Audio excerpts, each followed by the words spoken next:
Hello again, Adam. BAZALGETTE'S here, founder of SW Golf Academy. Today, best golf swing rotational drills. Listen, if you're struggling with speed, with flow and simplicity in your swing, repeatability, you are going to get some things out of this video I think will really help you. We'll look at three things specifically, and of course corresponding drills.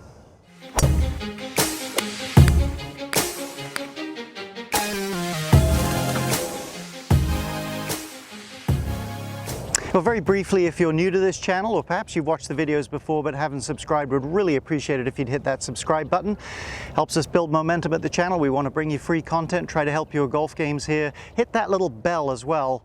You'll be reminded every time a new video is coming out. Thanks.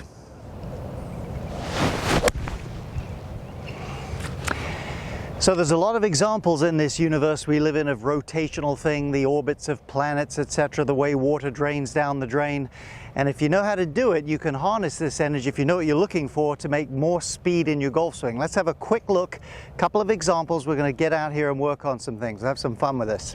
So our first example of this rotational force, the ski boat here is going to turn and whip the skier around. Ski boat represents the core of your body, skier is the club head. Watch it here.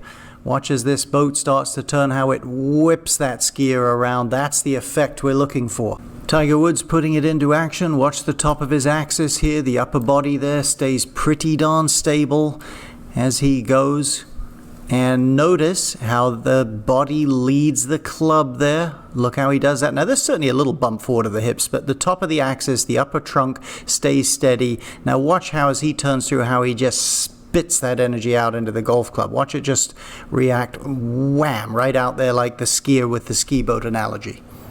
All right, in all my years working with David Leadbetter, this was a favorite of his, demonstrating centrifugal force and how much speed and how much efficiency you can create with that. Watch my hand though, it's in constant motion there, and not only that, but it's very stable. You start moving that hand you're holding the cord with around, you will lose that centrifugal force. So that's number one for us.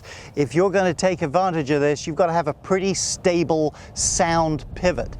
So your body's got to move freely and with energy, but not move around. So my little drill, it's not my drill, but the little drill I would recommend for you to get started with this, put your feet almost together, but turn your toes out just a little bit so my heels are maybe 3-4 inches apart, and just take some swings back and forth where your hands get maybe as high as the bottom of your shoulders here. Like so. You're going to get a great feel out of this, and you'll start to feel, I hope, how you can build that centrifugal force up and how little effort is really required. And the beauty of the drill is, of course, if your feet are close together and you start moving around, you're going to have a heightened sense of balance problems. So let's try one little shot like that. Okay, see if I can keep my pivot nice and still. I finished a little further there than I had intended to. I think my backswing is about the right length. Let's have a look at another thing that's important if you're going to harness this principle. So back to our extension cord, notice the orbit, clean and simple. The club stays in a simple orbit. That is crucial. Can't be wobbling all over the place. Now if we look at a tour pro, I'm going to pick Aaron Baddeley, love his swing. Watch the club, just watch what a clean, simple orbit that stays in. Let's do it again. That is key if you're going to take advantage of this.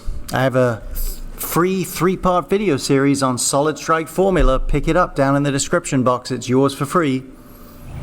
Now most golfers, when I give golf lessons, get the club over here if they do anything. Too much hands, club head, too active at the beginning. So remember the extension cord analogy. This should be creating the force that turns into the speed on the outside, not starting this first. Secondly, once that club gets out of position, subconsciously, you can't keep going that way. Subconsciously, you're going to have to reposition it. A lot of people come over the top. Some people can fight their way back in, but the wheel starts to wobble. This begins to slow down as your mind tries to figure all this out at the subconscious level, so you lose the advantage. So take away, very, very important that it's clean. Let me give you a word of advice here as well. Let's assume you keep your arms fairly close to you, you will see way more great players with the club significantly on that side of their hands than you will on this side of the hand. So if you're going to make a mistake, it's got to be more there. Two reasons why this is important. Number one, hey, listen, that speaks to passive hands. If I'm moving and my hands are quiet, the club is not going to be doing that. This is active hands when it comes in, so you don't want active hands. And number two, hey, if your club is hanging a little bit too far over here, its predisposition is to drop a little more inside, which is perfect. That gets this going, gets that working in the right sequence. Once it's here, wrong thing, predispositions to go this way. Let's have a quick look from this view. So quickly, if you struggle with this, and so many people do struggle whipping the club inside, getting too handsy in the takeaway.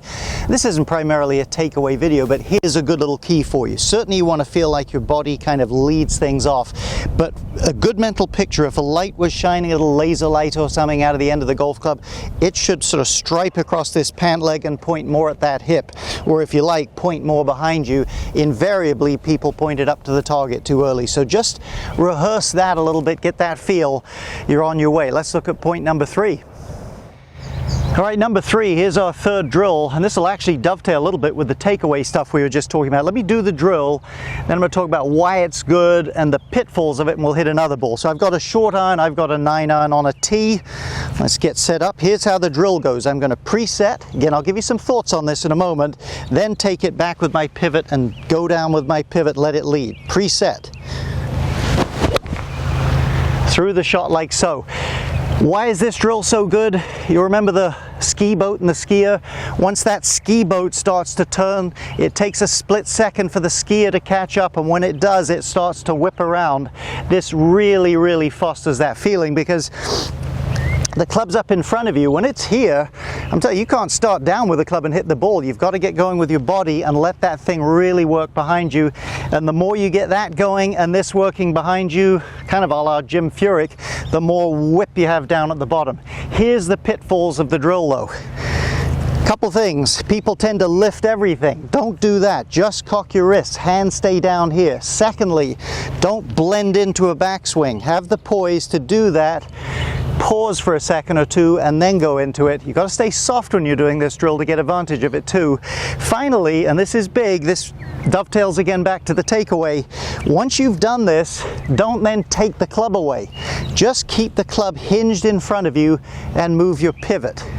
Then as your pivot starts, it drops in. Definitely try it without a ball a little bit first, but it is a tremendous drill for fostering this feel. As I say, it actually helps your takeaway a little bit too. Short iron, off a tee. Hinge, pause. Beautiful feeling there, club dropping to the inside. If you like this video, and I hope you do, please give us a thumbs up, helps us build some momentum, would love to hear that. Any comments, of course, leave those below. Best of luck with this.